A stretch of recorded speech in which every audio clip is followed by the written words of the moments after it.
హరే కృష్ణ. అందరికీ నమస్కారం. ముందుగా మన ఛానల్ కుటుంబ సభ్యులకు, ప్రేక్షక మహాశైలు అందరికీ విశ్వావసునామ సంవత్సర ఉగాది శుభాకాంక్షలు తెలియచేస్తున్నాము. ఈ ఉగాది సందర్భంగా ఉగాది పచ్చడి, పంచాంగ శ్రవణము, గ్రహముల అనుకూలత గురించి తెలుసుకుందాము. పంచాంగ శ్రవణం చేయడం వల్ల అనేక దోషాలు తొలగిపోతాయని మనందరికీ తెలుసు కదా. అలాగే గంగా స్నానం చేసిన పుణ్యం వస్తుంది.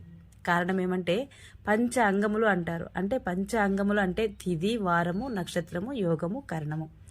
ఈ పంచ అంగములను గురించి వివరించేదే పంచాంగము. మొదటిగా తిథి గురించి తెలుసుకుందాము. ఈ తిథులను స్మరించడం వలన సంపదలు కలుగుతాయి. ఇవి 15 ఉంటాయి. పాడ్యమి మొదలుకొని చతుర్దశి వరకు. శుక్లపక్షంలో అయితే పౌర్ణమి వస్తుంది, కృష్ణపక్షంలో అయితే అమావాస్య వస్తుంది. ఈ తిథిని స్మరించడం వల్ల సంపదలు కలుగుతాయి. ఇక రెండవది వారము. వారమును స్మరించడం వల్ల ఆయుష్ పెరుగుతుంది. ఇది 7 రోజులు ఉంటాయి, మనందరికీ తెలిసిందే, ఆదివారం నుంచి శనివారం వరకు.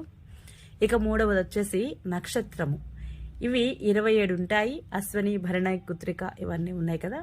ఈ 27 నక్షత్రములను తలుచుకోవడం వలన పాపము తొలుగుతుంది. ఇక నాలుగవది వచ్చేసి యోగము. యోగము అంటే ఇవి కూడా 27 ఉంటాయి యోగములు. వీటిని తలుచుకోవడం వలన రోగ నివారణ జరుగుతుంది.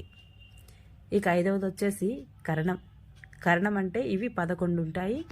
ఈ 11 కరణములను తలుచుకోవడం వల్ల, ప్రతిరోజు స్మరించడం వల్ల కార్యసిద్ధి జరుగుతుంది.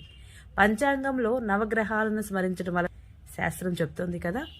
పంచాంగ శ్రవణ ఫలితంగా సూర్యుడి వలన శౌర్యము, చంద్రుని వలన వైభవము, కుజుడి వలన సర్వమంగళాలు, బుధుడి వలన బుద్ధి వికాసం, గురువు వలన జ్ఞానము, శుక్రుడి వలన సుఖము, శని వలన దుఃఖరాహిత్యము, రాహువు వలన ప్రాబల్యము, కేతువు వలన ప్రాధాన్యత లభిస్తాయి.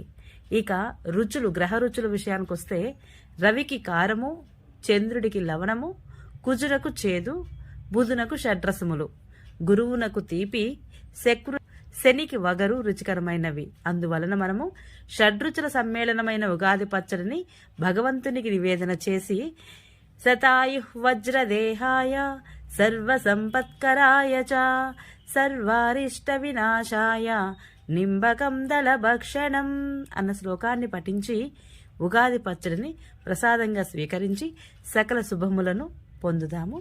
హరే కృష్ణ. ఈ వీడియో మీకు నచ్చినట్లయితే please subscribe my channel, like, share, comment please. Thank you.